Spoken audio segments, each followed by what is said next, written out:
बेटा, भगवान ऐसा बेटा किसी को ना दे। बेटा आज मेरा चश्मा टूट गया है, जरा तू शाम को ऑफिस से आते वक्त ठीक करवा लाना। माँ मैंने तुझसे 1000 बार कहा है ऑफिस जाते वक्त टोका टाकी मत किया करो, पर तुम हो कि समझते ही नहीं हो। सारा मूड खराब करके रख दिया। गुस्सा करते हुए रमेश ने कहा। बेटे से ऐसी बात सुनकर बेचारी माँ क्या करती, अपनी आंखों में आए आंसुओं को छुपाने की कोशिश करती हुई अपने कमरे में चली गई। रमेश 3 मंजिला बंगले में बस वह, उसकी पत्नी और उसके 2 बच्चे और उसकी विधवा माँ रहती थी। लेकिन वह कहते हैं ना कि बड़े घर में रहने वालों के दिल बहुत छोटे होते हैं, और बस ऐसा ही कुछ हाल था रमेश और उसकी पत्नी रीता का। रमेश की माँ, जिन्होंने रमेश को बचपन में बहुत ही मुश्किलों से पाला, आज उनका उसी रमेश के घर में बुरा हाल। जब रमेश सिर्फ 5 वर्ष का था तभी उसको अकेला छोड़कर इस दुनिया से चले गए।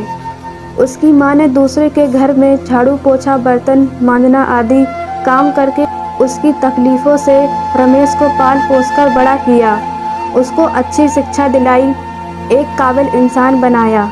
अगर कोई कहता, अरे रमेश की माँ तू सारा दिन इतना काम करती रहती है, कभी तो अपने बारे में भी कुछ सोचा कर। इस पर वह बड़े गर्व के साथ उत्तर देती, अरे बस कुछ दिनों की ही तो बात है, फिर देखना बड़ा होकर मेरा बेटा एक बहुत ही अमीर आदमी बनेगा और मेरा बहुत ख्याल भी रखेगा। लेकिन उस बेचारी को क्या पता था कि उसका यह ख्वाब बस ख्वाब ही बनकर रह जाएगा। जैसे जैसे रमेश बड़ा होता गया वैसे वैसे वह कामयाब होता गया। अब उसके बड़े बड़े लोगों के साथ उठना बैठना हो गया, उन लोगों के साथ पीना पिलाना भी शुरू हो गया। अगर माँ कभी टोक देती तो रमेश कहता, माँ तू कुछ नहीं समझ सकती। रमेश अपने उन रईस मित्रों से माँ को मिलवाने में शर्म महसूस करता था। रमेश ने भी बिना बताए शहर के एक बड़े बिजनेसमैन की बेटी के साथ शादी कर ली। लेकिन इन सब के बीच वह अपनी माँ की सारी कुर्बानियों को भूल चुका था। रमेश की पत्नी उसकी माँ को बिल्कुल भी पसंद नहीं करती थी। एक दिन घर में पार्टी चल रही थी। रमेश की पत्नी अपनी सहेलियों को अपना नया हीरो का हार दिखा रही थी, जो कि रमेश ने उसके जन्मदिन पर दिया था। उसकी सहेलियाँ उसकी तो कभी उसकी हार की तारीफ करती नहीं थक रही थीं। तभी अचानक उसकी बूढ़ी सास पानी लेने के लिए कमरे से बाहर गई और उसने अपनी बहू से कहा, बहू ज़रा एक गिलास पानी दे दो, बहुत प्यास लगी है। रमेश की पत्नी बहू शब्द सुनकर बहुत बुरा लगा। वह मुंह बनाते हुए उठी और अपने सास को घसीटते हुए कमरे में ले गई और बहुत ही तीखे स्वर में बोली, क्या ज़रूरत थी बाहर आने की। उसकी सास बोली, बहू बहुत प्यास लगी थी।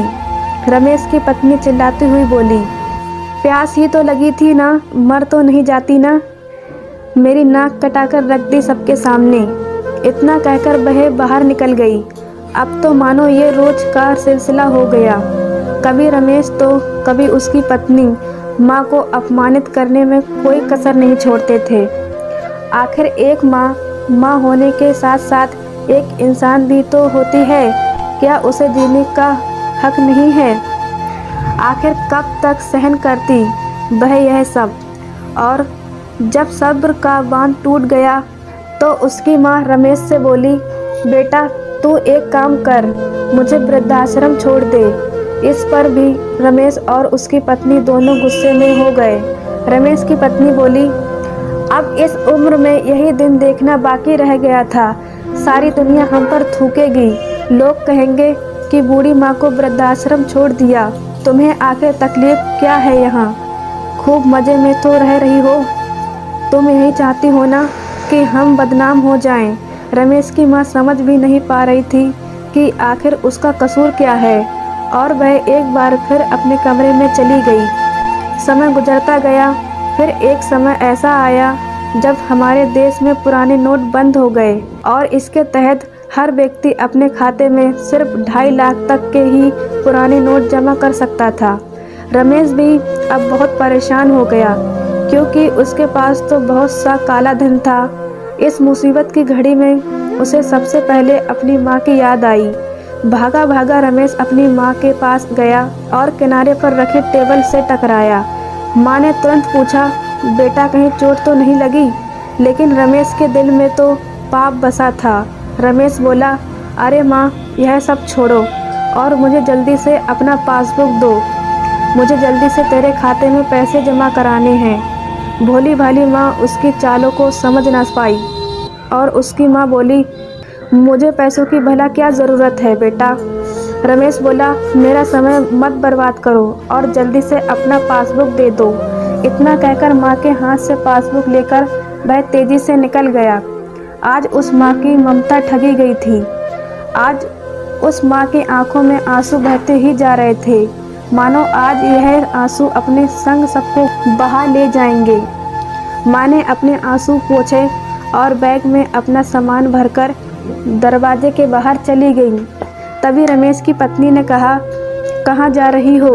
इधर रमेश के सामने समस्या थी अपने काले धन को ठिकाने लगाने की। उसने अपने जान पहचान के लोगों के खाते में जमा करा दिए, लेकिन गलत तरीके की कमाई, इतने धन को ठिकाने लगाना भी इतना आसान नहीं था। अब जब सभी के खातों में पैसे जमा हो चुके थे तो फिर कोई उपाय ना देखकर उसने मंदिरों में दान करने की सोची।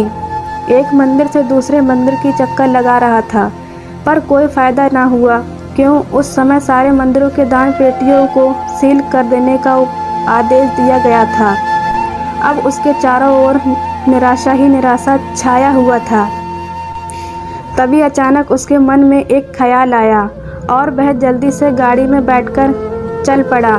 रमेश ने गाड़ी रोकी और जल्दी से वृद्धाश्रम की ओर भागा, लेकिन तभी अपने सामने उसकी माँ को देखकर उसके कदम रुक गए। रमेश की माँ ने कहा, बेटा तुम यहाँ से जाओ, इस वृद्धाश्रम को तुम्हारे पैसों की ज़रूरत नहीं है। रमेश मुंह लटकाए हुए घर आया। अब उसे अपनी गलती पर बहुत पछतावा हो रहा था। उसने पैसों के लिए अपनी माँ को छोड़ा, गलत तरीकों से लोगों को परेशान करके पैसा कमाया। जिस पैसों पर इतना घमंड करता था, उसके सारे घमंड अब टूट चुके थे और अब उसने अपनी माँ और उसके प्यार को भी खो दिया। दोस्तों, उम्मीद करते हैं आपको यह कहानी ज़रूर अच्छी लगी होगी। अच्छी लगे तो लाइक और सब्सक्राइब करें और कमेंट करके बताएं और अपने दोस्तों के साथ शेयर ज़रूर करें। धन्यवाद।